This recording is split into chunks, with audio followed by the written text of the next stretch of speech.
personal and custom-made baskets, bracelets, candles, and more.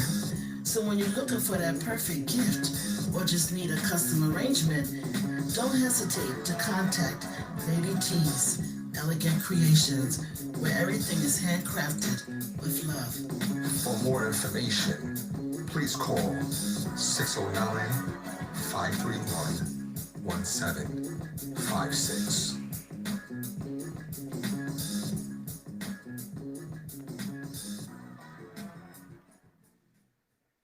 All right, welcome back to Let's Get It. I'm your host, Randy Dutkin, along with Marcus Bullock and Jason Bryce. Again, we are coming to you on Facebook Live. We are being streaming on YouTube Live. So there's a lot of different platforms in which we can be seen and heard and watched. We appreciate everybody watching every week. You know, it just seems like we were celebrating the Lakers winning the championship and the end of the NBA basketball season. And this week we get notice that the NBA basketball season will be right back before we even know it, with an agreement for a start date right before Christmas. December 22nd, which means you're going to have the big time NBA Christmas Day games, which is always a big deal, you know, going from usually like 12:30 all the way up until 9 o'clock that night. You know, yeah, I was going to say, and it's always a fun thing. It's always a fun time, good matchups. You know, it's interesting, though, too, because, you know, and now you look at a team like the Sixers, you know, our local team, and it's given Daryl Morey a very small window of time to say, okay, what can I do for this team? What changes can I make? Not just him, but a lot of the entire NBA. The draft is coming up shortly, so you have to kind of sit here and put a lot of pieces together all in a short amount of time. And I don't know what they're going to really be able to do. I think you're going to see a lot more in-season moves than you used to this upcoming season because of what's going on. And I also look at it, too, of, you know, now I'm not sure, is this going to be a regular 82-game season or is it going to be 72? 72-game season, okay. Oh, well, okay. That's not bad, though. I'm not happy about that, yeah. 72. No, Yeah, so, I mean, you know, you look at it, though, but, like... You just look at it, and I understand they wanted to get started, and I get it that, like, you know, they wanted to capitalize on the money aspect of things, especially in the Christmas Day games and with ratings and TV and whatnot. People are going to tune in, but I still look at you're going to have a lot of games, I think, where people are going to be, you know, do not play for rest. You know, what kind of game we're really going to get on Christmas Day? It's going to be game 2 of the season. So I'm not saying that it's not a good thing for the NBA to come back. But I just think that, you know, you're not going to be getting the product at its fullest right away. You know, which is what happens. But, you know, again, it's a financial thing. The players and the GMs and owners all were able to agree. So everyone wants the money. Right. You know, but, you know, I think, like I said, you know, we're going to have some interesting moves. There's going to be a lot of teams to look out for, like after the draft. I know, Jay, you were saying, you know, during our commercial break about the Warriors. You're not going to rule them out. Right. You know, and, you know, there's moves and whatnot during this season that are going to be happening to look at. I know, you know, Marcus, you were talking about free agents to be, like with Giannis. You know, if they don't want to give him the Supermax, or let's say he doesn't want to accept the Supermax, what are they going to do with him during the season? I think there's a lot going to go on with the NBA right now. And Right. I think that we have a lot. What are your thoughts, Marcus? Yeah, I mean, I think they're getting started. I mean, I know they're getting started because I think if they had to start the season before the first of the year in order, I think it was like $1 billion TV deal in order to get that money. So there was no chance that was. Oh, yeah, no. Right. But no, I mean, I think it's a couple things. I think the teams that were in the bubble the longest, Lakers, Heat, those teams, and you know, the Nuggets and Boston. I mean, I think it definitely affects them because I'm sure a lot of those guys came out of the bubble thinking they had some months to prepare for next season, so they shut it down, and now they're going to have to ramp it right back up. But I think teams like a Miami who aren't going to make a lot of changes from their coaching staff to their players, anything. I think it's going to benefit them because they're not going to have as much of a window to prepare, so they'll already be kind of familiar with what they're doing. Even like the Sixers, I don't see how we can make a lot of changes. Yeah. However, we have a whole new coaching staff who I'm sure, I pray, is going to be making a lot of changes to the system that we're running and things like that. So they're not going to have a whole lot of time to put that stuff in. Now, it's NBA players, so they don't need a whole bunch of time to learn plays and all that. You know, a lot of the stuff I'm sure they're going to be familiar with. But it's getting guys in shape and that kind of thing because, you know, I know when these guys, their last month before they get to camp, that's when they start to go. Other than that, it's just maintaining and shooting, and so now it's like I guess everybody's schedule's kind of thrown off by it. You brought up another good point that I will, after Jay makes his thoughts, that I want to bring up. So, Jay, what are your thoughts on the season upcoming? I mean, I'll be honest with you. I'm excited. You know what I mean? Like, you know, I love basketball. I love watching it. And, you know, Christmas would be, you know, of course, a fabulous family time, you know, but nothing beats that 12 o'clock, 12:30 game all the way to like 11. Like, that's just a great time. So I'm excited. I'm hopeful that, you know, my team, you know, with this new coaching staff, you know, begins to, like, you know, display the talent that they have. I mean, they're a very talented team. I mean, you listen, even in the bubble, everybody thought the championship was Phillies to win, or, you know what I'm saying? So people were excited about it, but of course, you know, the product that they displayed on the court, you know, people's like, oh no, you know, this is not happening. But then we got rid of Brett Brown. So I mean, you know, now we got Doc Rivers, and, you know, I like Doc Rivers. I mean, I always have liked that Doc Rivers, though, even as a player from Atlanta Hawks and came to my Knicks, you know, so I've always liked him, you know what I mean? So he's a tough-nosed player, a championship coach. You know, you know, he had some recent troubles with that, you know, 3-1 leads or whatever, but I think that he'll be able to get the job done. I think you'll stop seeing Embiid out on the 3-point line in the crux of the game as who's that? Is that Zumhofe that says that? And the crux of the guts of the game and whatever. What was it? Was it, come on, Allah, we're coming in for a landing. Coming in for a landing, right, yeah, you know. I do enjoy him, though. Yeah, he's good. He's good, you know. So I see Ben, you know, maybe, you know, beginning to start to want to shoot more, because I just think there's a different pedigree with Doc Rivers than Brett Brown. I mean, first it's just voice. Like, I think, you know, like, well, Brett's a little more treble-y. You know what I'm saying? You know, it is. I mean, you know what it is? You're right. He's more treble. You know, Doc got the bass in his he's got voice. the baritone. You know what I mean? And he's got the pedigree to say, yo, didn't I say X, Y, Z? And this is why I said it, because I won this, I can show you things. Brett can't show me anything other than, well, you know, we're trying, you know, this, you know, he can't really show me every time I'm really proud of Ben and trying to shoot the ball. you know, I mean, how many times he said that he wanted to shoot or he's going to bench him? How many times did it happen? Never. Right, but Doc will bench him. Exactly, Doc will bench him. Not, you know what I'm saying? He will bench him. So I believe in him. I'm a little nervous about this Daryl Morey. I hear he's a good guy. You know, he's good at analytics and stuff like that, and makes a lot of, you know, different trades, whatever. But I'm just nervous about him because I think that I don't look at last year as a step back. I look at last year as we were kind of in the wilderness stretch. We flatlined. So I don't look at it. We took back though. So I'm afraid that he may say, oh, well, you know what? Let me get rid of this. Let me get rid of that. Or let me trade one of them. And then now I think we go back. Wait, so from the Jimmy and JJ, that team, you think we just flatlined from the team this year? Well, Jimmy, you wasn't going to, you know, I knew that Jimmy was on borrowed time. I never felt like he was going to resign. Okay, so take that out of it. So that team, that JJ and I guess you could say we took. See, I don't even know. I mean, I guess you can relate it, or you can categorize it as a step back because they didn't re-sign JJ. They didn't pick up shooting, but everybody from that team, that expectations. Those. Did you think that this team this past season was gonna have the same? I think they were going to be better than the team before. Yeah, or have the more and just have that. I was always nervous when they did not sign JJ. I was always nervous because that was the key to Brett Brown's offense. Right. Like without the shooting, it's like, you know. And if you think about it, if you had a shooter, I think we have a different conversation with Boston and all that stuff. I think everything's different. But you had people wide open shots. Tobias Harris, Long Island. Come on, like yo, he can't create his own shot, No. and he's $100-something million dollar player, right. but he can't create his own shot.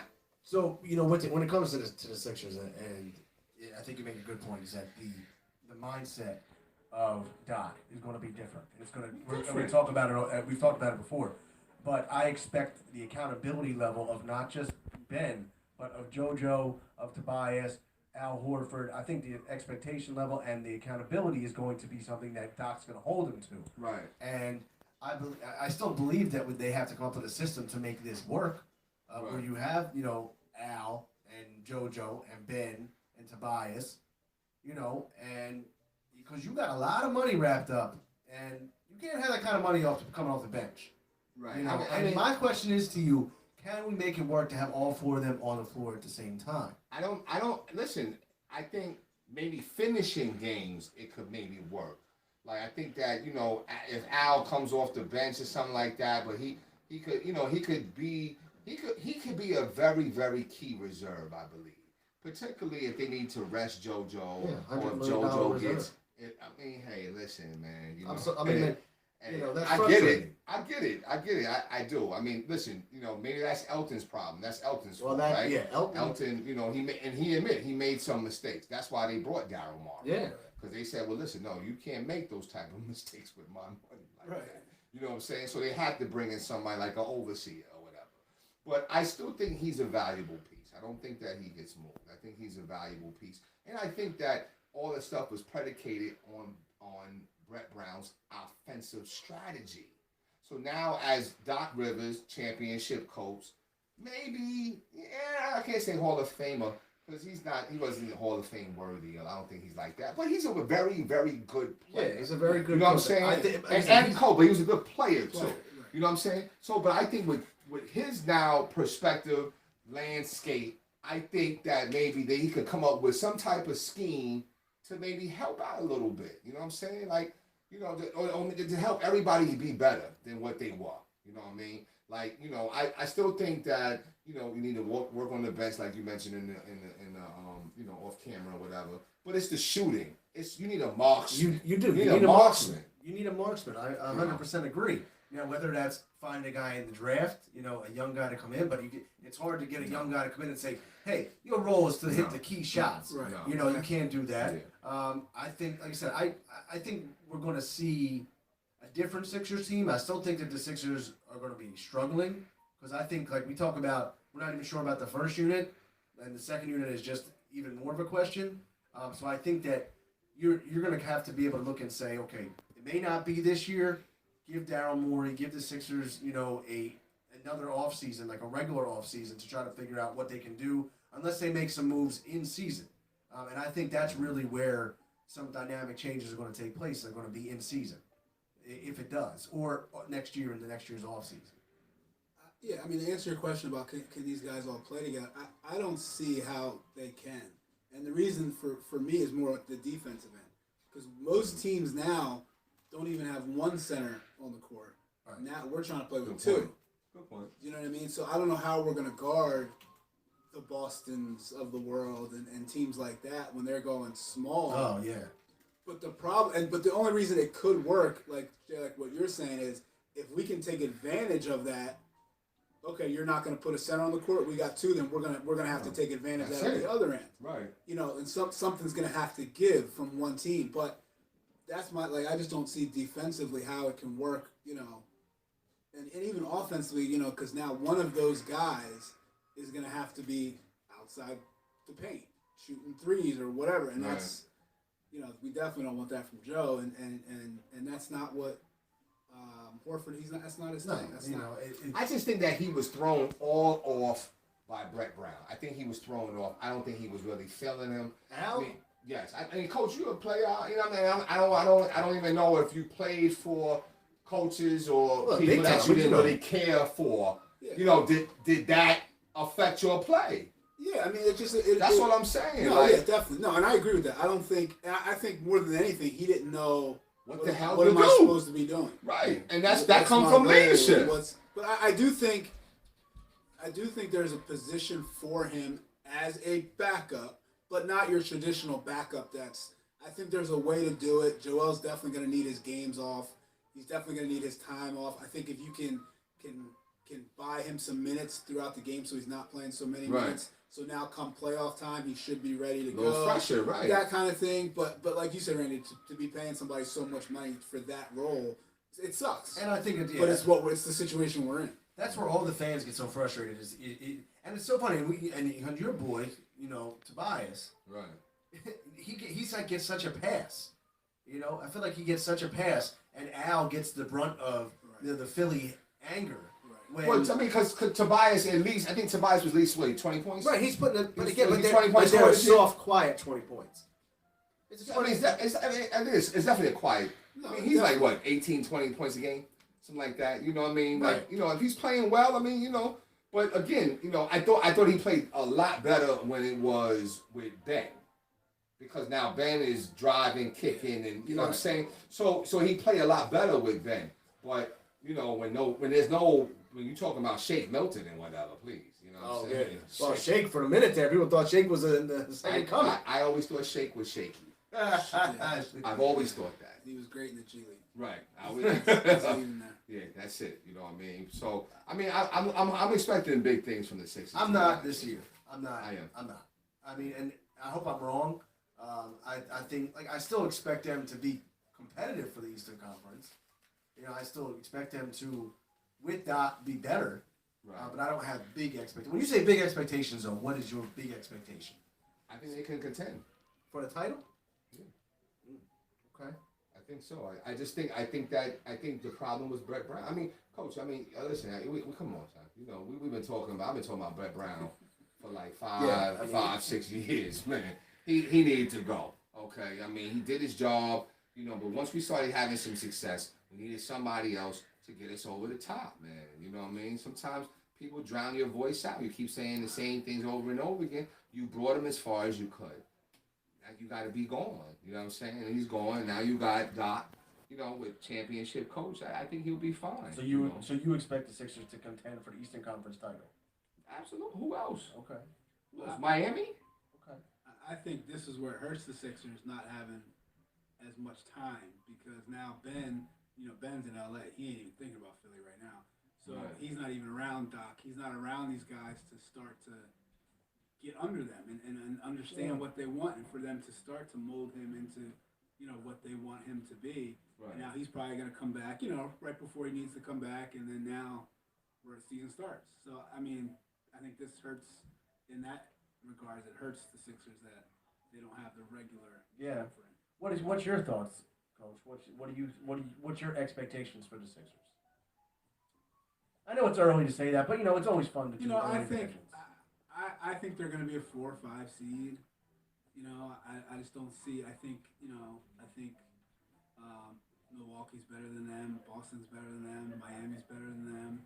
I don't know who else. I mean, Toronto's still Toronto. I don't know. So I think they'll be a 4 or 5 seed. Depending on what the matchup is. I think they're a team that's all about matchups. If they get a matchup that they can handle, they'll win it. And then I think second round they'll be out. And that's where I say my expectations are low right now, and that I don't see them being past the second round team. I forgot about Brooklyn's back. Yeah, I forgot about that. I forgot about them too. So I mean, yeah, I forgot about Brooklyn, but I don't really put much on. I'm nervous about Kyrie. I ain't nervous about Durant. But I'm always nervous about Kyrie. I'm just being honest with you. Disrespectful. Listen, my sentiment. Kevin Durant's a sucker for you. Listen, he's a sucker, but he's still a top 10 in the league, sucker. Nah, but he's healthy. He's top 5.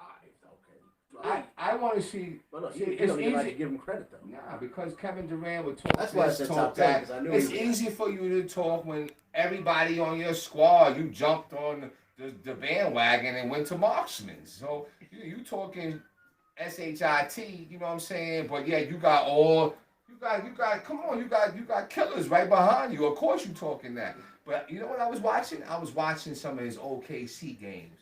I said, now that's the Kevin Durant that I remember. See, that's the one I know. And I think you're gonna see him again. Well, OKC Durant. What's interesting to me about that is I think he never took the alpha role because Westbrook is such an alpha. So and I don't mean like he shied away from it. I just think Westbrook's not letting anybody take that role from him. So I'm interested to see it with him and Kyrie. And Kyrie's similar, but Kyrie I think more is just about attention than the actual game. Sure. than the actual game. So I'm interested to see KD when it's like, all right, let's see what you got now. Like, I'm interested to see. And listen, from a basketball perspective, he's gonna do his thing. There's no doubt. Well, he needs this. I can tell you that. He needs to win. If he doesn't win, yeah, if he doesn't win, people, listen, nobody's. But I don't think Durant cares. Like, I don't think he cares. No, he cares. No, he cares. That's why he left Golden State. His feelings was hurt. Draymond told him, listen, we already run without you, bro.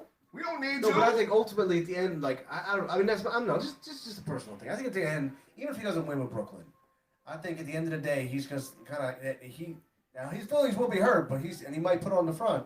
I still think I'll be like I got a ring and I got a Finals MVP. Yo, I'm a Hall of Famer. Trust me, his feelings. That's why he went to Brooklyn, because he knows everybody's saying, "Yo, you got them. There's 2 rings, right? You got them 2 rings, but yo, son, you whack. You whack. Nobody respected that. The same reason why LeBron came to Cleveland.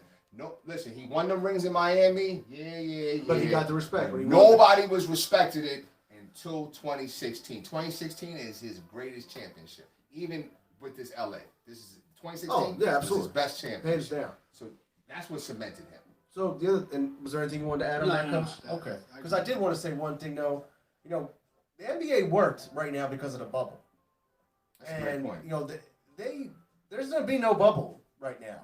And There's so gonna be you- fans in the stands too. I'm not sure about that. I haven't seen whether they're. Yeah, they haven't. If they I have- haven't seen anything. The only thing about NBA stadiums too is you only got arenas. I should say you really only have room for 18, 19,000. Not like these big football stadiums, but maybe. But it's inside. That's it. Yeah, it's inside. indoor. That's a lot of It's people indoor. too. I mean, even if you say let's say the Wells Fargo holds 20,000, whatever. If you say 20% capacity, you still got 4,000 people in a small area walking on the concessions area. I don't know, but I just look at. I think you're going to run into an issue too, where you're going to see a lot of different cases come up. There's a lot of Right. contact, a lot of straight contact in basketball. Right. Between sweat, blood, whatever, on the benches.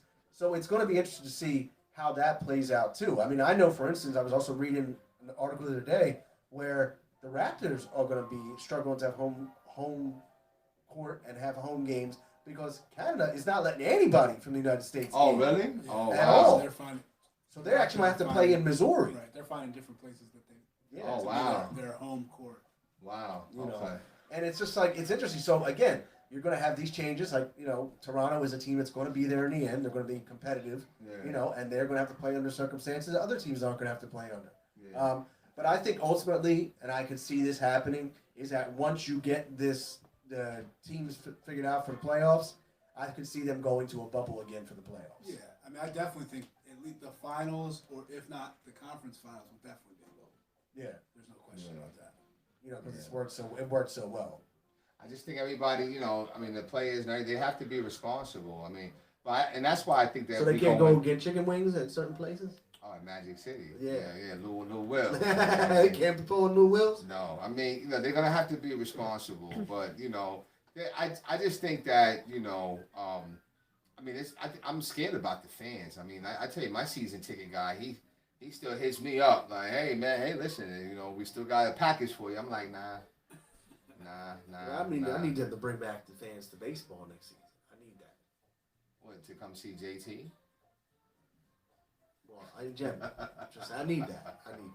But, I mean, I could do baseball, but because baseball's outside. outside. But So that's a it'll be different, interesting to see what happens with the NBA. I'm excited though. Like I said, I think too. it's interesting. Like I said, with everything going on with COVID and the fact that we got everything back now, we got bombarded with so much sports that it's like we're making up for lost time. Absolutely. So I am excited. And about it. now, did you say the draft? When's the draft? The draft's coming up, November right? 18th. So they already picked the lottery. They had the lottery during the Yep. playoffs, right? So now it's the draft, and okay, all right. And where's Philly pick at? Where we at? We don't. 20. Okay, Like so 20 nothing. 22. So nothing. We could bring up the draft order. So nothing. So nothing crazy like that. I just know my man if LaMelo Ball goes to Golden State, That's a problem. it's going to be a problem. That's a problem. It's a problem. Yeah, we got the Sixers at 21. So Okay, so that's nothing there. I think I know my second favorite team is the Knicks, though. I think the Knicks are going to be a little better than this year than in previous years. I think I see a resurgence. I mean, they're gonna be going through what the Sixers not as far as what the Sixers did, but now they're talking about just give us all the bad contracts. We'll take all the bad contracts. Right. Give us all your picks with the bad contracts. Right. And now we'll just start over from there, Start which makes sense. Yeah. You know. They need to get some more assets. I'm not sold on RJ Barrett. No. Not sold on him as a franchise type of player. Like I know you're not. We had that discussion too. Yeah, I don't really like his game, to be honest with you. I don't really like his game. Actually, I thought he was scared in the championship game. I thought Zion was. I was just about to bring up more- intensity that I was think more that he lacks intense intensity. than I think he was a little nervous. I don't know how you gotta shoot foul shot. You can't make foul shots. Can't make foul shots. Make a Yeah, foul shot. yeah. I'm not sold on him. I am sold on Mitchell Robinson. Yeah. I'm sold on him. Okay. As a what though? That's like a Theo Ratliff type, a shot like- blocker, and, Just a role player. yeah, and a pick and roll type of guy too. I think that type of player. I think I'm sold on him. I mean, we'll see. And again, they're going to go through their own process up there. But you could see that. It's interesting. We go back to the draft real quick though. And you look at like the Golden State Warriors. They got the number 2 pick. How did that work out like that? The How did rich they going to get get that? richer because everybody was hurt this year, Yeah. so they had the second worst record. Oh, right. so they're going to get an impact player right away. Everybody's back and healthy. Wow. So like they're going to get an impact player. They may flip it though. They may flip it for a bad, What's a star on a bad team? They could flip it for Who did I that. hear them talking about? Bradley Beal, I've heard. like But his that. name's always getting rumored. Who was the other one I I heard? would love him in Philly. Love him in Philly. I wouldn't know. He got like a little injury type of thing, right? I'd take Bradley Beal. Oh, he's tough though. He's But, tough. I mean, he was He's tough. But what was also there was also rumors I heard about was like Gordon Hayward wanting out of his contract. Well, he wants out of Boston. Yeah, He wants I out don't want of anything to do Boston. with him. I don't want anything to do with him. Because of the injury. Yeah, I don't think he's. I mean, like to me, we don't need to bring that on. But I think a team like Golden State, I think he'd be a good fit. Gordon Hayward was tough It though. was Drew Holiday at Golden State. I like that. I like that a lot too. I like that. Well, yeah. But I'm I saying like with that. Gordon wanting out of his contract, we'll see. I don't see them flipping that pick though. I don't. I see them getting a young star. because they do have to start getting younger. Okay. Those guys. Is Steph like 30 now? Or- It's like 32. Oh wow. Okay. But he's got some mileage on him from all the Yeah. They games. played a lot of games. Don't get me wrong, but I think that they would love to have another young star to build around. Yeah. And But you got Andrew. You got Andrew Wiggins. yeah, and he's only 26, 25. Yeah. Remember was he number one? Oh Yes, he's he was. like easily number one. Yeah. But So- he hasn't lived up to his expectations though. No, No. Right. I think part of that might have been. I thought he was on his. He was doing better, but then I think Jimmy just killed his confidence. Right. Like Jimmy came Was in. Wiggins in the Embiid draft? Yeah, he was 1 and Who went and 2? B 3. Was that? God, I almost Was about to say- that? Because that's who we would have got Wiggins. Because remember Embiid got hurt. Embiid got hurt. He got hurt before the draft, and everybody was saying that Embiid had moved up to number 1. Right. But then he got hurt, so they took Wiggins. Jabari Parker went 2. Oh yeah, that's Jabari right. Parker. And Milwaukee was going to take him no matter what. Right. So we would have had Wiggins that year. And is he out the league? Jabari is in He's Oh, doing nothing. Chicago, man? He's still in the league. I forget. He's doing nothing. I want to say Chicago. You're right, but he's not living up to it. Yeah, that was disappointing. Yeah. So. That's Yeah. disappointing. Well, no, we'll see. Like I said, we got a short time. I think you're going to get in the next month. You're going to get like a flurry of things that are happening. Yeah. So I think we're going to have a lot to talk about. But we'll see. I'm looking forward. Like I said, I'm always looking forward for the Sixers. I'm excited for the change, and I'm excited for the new season because Yes, it's not indeed. going to be the same humdrum, results. And we have accountability is what we needed as Sixers fans. That's So right. with that said, we're going to run to a quick commercial break. When we come back, we're going to wrap it up. You're watching Let's Get It, and we'll be right back after this.